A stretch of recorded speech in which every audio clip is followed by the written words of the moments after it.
কি এমন হয়েছে খেলার মাঠে গিয়ে দেখো তোমার বন্ধুরা খেলা শুরু করে দিয়েছে? খুবই দুঃখজনক একটা অভিজ্ঞতা। তো এটাকে যদি আমরা ট্রান্সলেট করি তাহলে কি হয়? When I reach the field they had started the game. Had started কেন হলো? তো এটাই পাস্ট পারফেক্ট টেন্স। এখন এই পাস্ট পারফেক্ট টেন্সের বিভিন্ন টুইস্ট আজকে আমরা জানবো। জানতে হলে পুরো ভিডিওটা দেখতে হবে। Let's begin.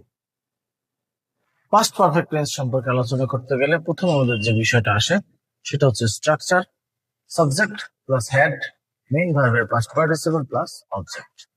তো আমরা প্রথমে একটা বিষয় মনে রাখি যে পাস্ট পারফেক্ট টেন্স সবসময় দুটো কাজকে নির্ণয় করে, যার একটি কাজ আগে শেষ হয়ে যায়, পরের কাজটা বাকি থাকে। তো যে কাজটা আগে শেষ হয়ে যায় বা সময়ের আগে যে কাজটা শেষ হয়, পরিপূর্ণভাবে যে কাজটা হয়ে যায় সেটা হচ্ছে পাস্ট পারফেক্ট। শেষে যে কাজটা হয় সেটা হয় পাস্ট ইনডেফিনিট। এখন কোন কোন কানেক্টর বা কোন কোন অ্যাডভার্ব থাকলে পাস্ট পারফেক্ট টেন্স করতে হবে সেই অংশটাকে আমরা সেটা আগে জানবো একটু। তো দেখো, প্রথমে আমরা বলছি দ্যাট। দ্যাট এর আগে যদি পাস্ট ইনডিফিনিট টেন্স থাকে তাহলে পরের অংশকে আমরা পাস্ট পারফেক্ট টেন্স করব। যেমন he said that he do the work, তাহলে আমাদের অ্যান্সার হবে had done. He said that he had done the work, সে বলেছে যে সে কাজটি করেছে। মানে কাজটা কিন্তু আগে শেষ হয়েছে, তারপরে সে বলেছে।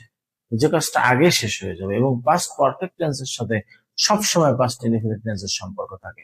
অন্য কোনো টেন্সের সম্পর্ক তুমি পাস্ট পারফেক্ট টেন্সের ক্ষেত্রে পাবে না।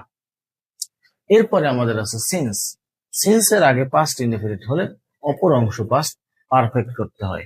সিন্স দিয়ে কিন্তু আমরা দুটো বিষয় জেনেছি, যে সিন্স এর আগের অংশ যদি পাস্ট ইনডিফিনিট টেন্স থাকে পরেরটা পাস্ট পারফেক্ট করতে হয়।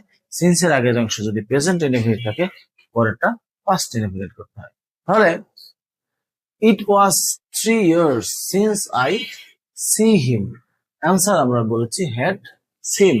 It has 3 years since I had seen him, 3 বছর পার হয়ে গেছে তাকে আমি দেখেছি। তাকে দেখার কাজটা হয়ে গেছে 3 বছর আগে, 3 বছর শেষ হয়ে গেছে, পার হয়ে গেছে। সিন্স যুক্ত সময় প্রথম অংশ পাস্ট ইনডিফিনিট হলে অপর অংশকে আমরা পাস্ট পারফেক্ট টেন্স করব। আফটার এর আগের যদি পাস্ট ইনডিফিনিট থাকে পরের অংশকে পাস্ট পারফেক্ট করতে হয়। তোমরা জানো যে আফটার একটা প্রিপোজিশন, তবে এই ক্ষেত্রে রাইট ফর্মস অফ ভার্বস এর ক্ষেত্রে এখানে আফটারটা কনজাংশন হিসেবে বসছে এবং আফটার এর আগের অংশ প্রথম অংশটাকে যদি আমরা দেখি পাস্ট ইনডিফিনিট আছে, পরের অংশকে আমরা পাস্ট পারফেক্ট টেন্স করব। যেমন the game started after the players come, answer আমরা বলেছি হ্যাড কাম। প্লেয়াররা আসার পরে, খেলোয়াড়রা আসার পরে খেলা শুরু হয়েছে।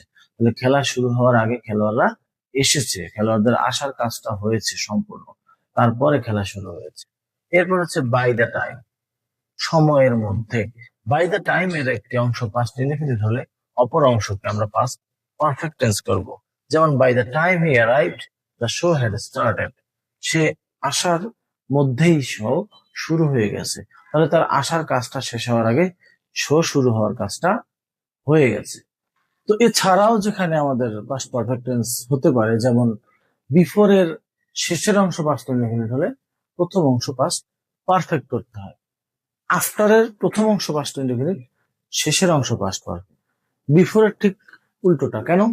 আফটার এর প্রথম অংশ পাস্ট ইনডিফিনিট, শেষের অংশ পাস্ট পারফেক্ট হওয়ার কারণ হচ্ছে আফটার এর শেষের কাজটা আগে হয়, প্রথম কাজটা পরে হয়। The patient died after the doctor had come, doctor আসার পরে রোগী মারা গেছে, তাহলে ডক্টর আসার কাজটা আগে হয়েছে। আর বিফোর এর আগের কাজটা আগে হয়, শেষের কাজটা শেষে হয়। I reach the classroom before the teacher entered, teacher প্রবেশ করার আগেই আমি ক্লাসে পৌঁছালাম। তাহলে আমার ক্লাসে পৌঁছানোর কাজটা আগে হয়েছে, টিচারের আসার কাজটা পরে হয়েছে। যেমন হ্যাড রিচড। এছাড়া আমাদের কি আছে?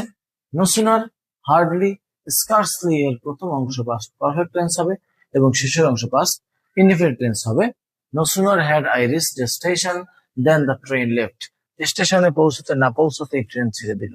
তো ট্রেনটা ছাড়ার কাজটা শুরু হয়েছে পৌঁছানো শেষ হওয়ার সঙ্গে সঙ্গে। তাহলে আমার পৌঁছানোর কাজটা আগে হয়েছে, ট্রেন তোমার ছেড়েছে পরে। একটা কাজ শেষ হওয়ার সঙ্গে সঙ্গে আর একটা কাজ বোঝানোর ক্ষেত্রে আমরা সাধারণত নো সুনার হার্ডলি স্কার্সলি বসাই। এরপরে আছে হোয়েন এর প্রথম অংশ যদি পাস্ট ইনডিফিনিট টেন্স থাকে তাহলে পরের অংশকে আমরা পাস্ট পারফেক্ট টেন্স করবো। যেমন when the teacher entered all students all students stand up, তাহলে অ্যান্সার হয়েছে আমাদের হ্যাড স্টুড। তো এই ছিল আমাদের পাস্ট পারফেক্ট টেন্স সম্পর্কিত বিভিন্ন বিষয়গুলো। আশা করি তোমাদের ভালো লেগেছে এবং এখান থেকে প্র্যাকটিস করলে বিষয়গুলো আরো ক্লিয়ার হবে। তো নতুন এক বিষয় নিয়ে আমরা ইনশাল্লাহ আগামী ক্লাসে হাজির হব। সে পর্যন্ত সবাই ভালো থাকো। ধন্যবাদ সবাইকে। আসসালামু আলাইকুম।